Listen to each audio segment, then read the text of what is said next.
Well, as 2023 winds down, so too does an important anniversary in Europe and, in fact, world history. This year marked the 25th anniversary of the historic Good Friday Agreement that ended more than 3 decades of armed conflict in Ireland. And, of course, it served as a model for conflict resolution in many parts of the world. A well-known Irish MP is touring our region right now to help celebrate that anniversary, and we're very happy to welcome Brady to the program. I want to thank you so much for coming in today. I really appreciate it. Thanks for having me. What do you think of Canada so far? Lovely. I've never been to Canada.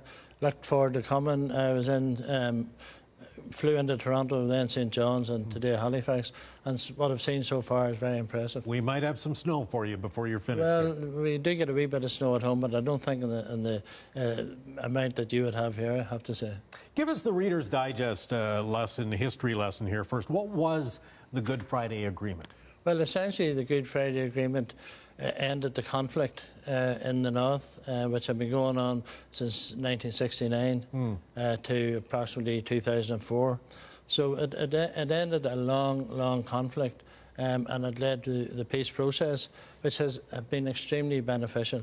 And what elements of it were so unique and that make it useful for other peace negotiations even now? Well, essentially, it meant that you had protagonists who sat down and actually worked out a deal which meant that the peace process could be implemented. And I think that's the important thing, because you had, on the one side, you had Ian Paisley and the DUP, and when I was growing up, Ian Paisley was our nemesis.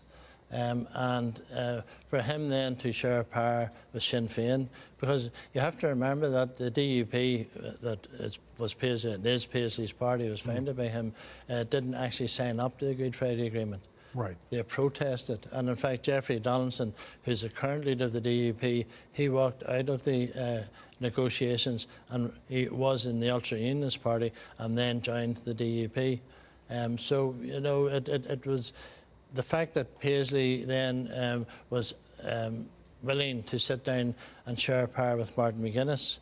That was a big step. These were sworn enemies at the time. You're quoted as saying Canadians played an important role in helping the agreement and ensuring its implementation. What role did Canadians play? Well, I think the Canadian government supported the agreement, but also General Deschasselin was very much involved in the decommissioning of weapons after the Good Friday Agreement. Right. And Judge Curry sat down for judicial processes and recommended that public inquiry should be held. Most of them have been held. The only one that hasn't been held, and which was promised, is the Pat Finucane inquiry, where Pat Finucane was murdered by loyalists, essentially British agents, in front of his family. You've also said there's a role for Canada, for our country, to help fulfill the transformative potential of the agreement. How do you see that happening? What role do we play in the future? Well, and one thing that Canada has already, and the federal government has said in terms of the Brexit, because Brexit was a big issue as well, and continues to be a big issue because of the DUP's reluctance to go back into the Assembly because of the Windsor Framework and their issues around what they call the Irish Sea border.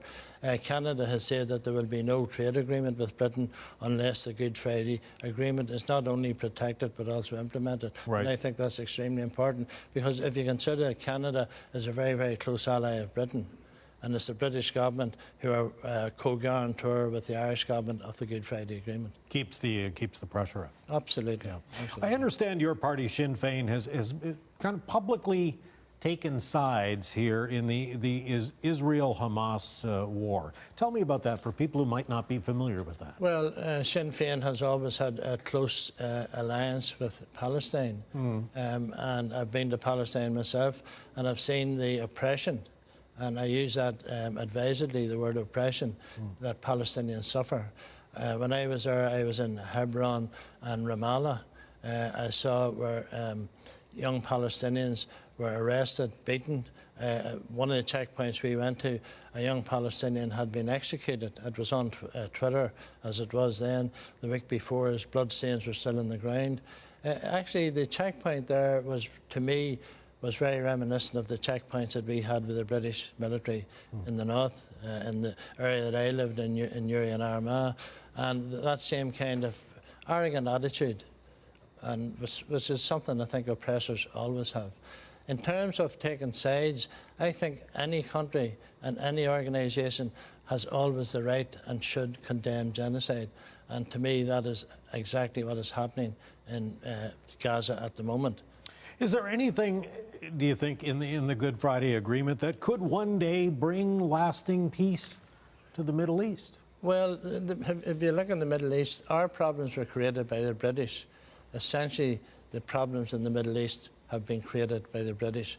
Britain had the mandate in Palestine in 1948, and then when people came from Europe, Jewish people came from Europe, they were allowed to get rid of the Palestinians, move them on, thousands and thousands. I actually was in Jordan and went to a Palestinian refugee camp, and the conditions those people live in were absolutely dreadful. I think, you know, in terms of what's happening in Gaza, it has to be condemned because it's essentially genocide. Why do you think it's so important for us to remember now, 25 years later, the Good Friday Agreement? Because I think of the effect it has had. As a Northern MP, I sit on a committee which is based in the Oireachtas in Dublin. It's called the Good Friday Implementation Committee.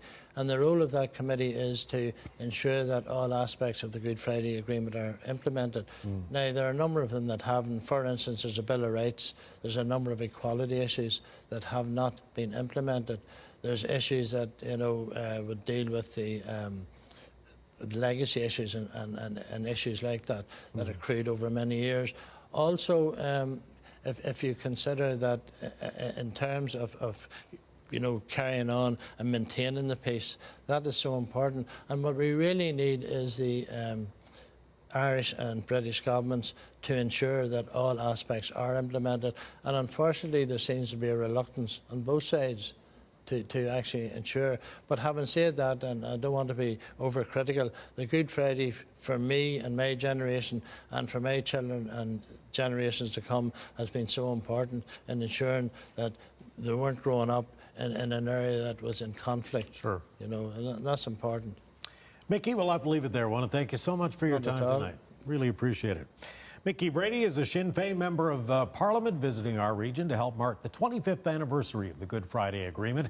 He'll be at the Old Triangle for public events for the next couple of nights. Halifax tonight, Charlottetown tomorrow night, weather permitting.